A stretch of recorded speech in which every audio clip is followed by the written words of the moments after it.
তো গাইস, জীবনে প্রথমবার আমি চলে গিয়েছিলাম টাটার সুবর্ণরেখা নদী ছট পূজা দেখতে। আর আমার সাথে কি কি ঘটলো ভিডিওতে লাইক করো বলছি। সকাল সকাল বাসে উঠে আমি আর মা এসে গেলাম পুরুলিয়াতে। তারপর পুরুলিয়া এয়ারপোর্টে এসে ট্রেন ধরে আমরা যাচ্ছি টাটাতে। আমরা যাচ্ছি মানে আমাদের সাথে যাচ্ছি আমার দিদি, সে আগের থেকেই পুরুলিয়াতে ছিল। তারপর ট্রেনে কেউ আবার আমার বিয়ে হবে কবে সেটা নিয়ে ভাবছে, কেউ আবার বিলাতি পাকা খাচ্ছে। এইগুলো দেখতে দেখতে আমি পৌঁছে গেলাম টাটা, মানে আমার মামার বাড়ি। আর বিকেল হইতেই আমরা এসে ফেললাম টাটা সুবর্ণরেখা পুকুরে। আচ্ছা, তোমরা তো আবার বাংলা কম বুঝো, পুকুর মানে হচ্ছে রিভার। আর এখানে এসেই তো আমি অবাক হয়ে গেলাম, কারণ এখানে তো অনেক অনেক লোক। আর আমি একটা জিনিস বুঝতে পারছি না, হাতের মধ্যে জল উঠাচ্ছে আর ফেলছে কেন।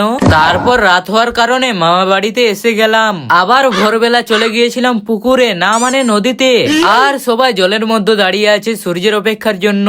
এবং এই দুটো বাচ্চাকে দেখো, দেশি বোটের সাহায্যে নদীর মধ্যে ঘুরে বেড়াচ্ছে।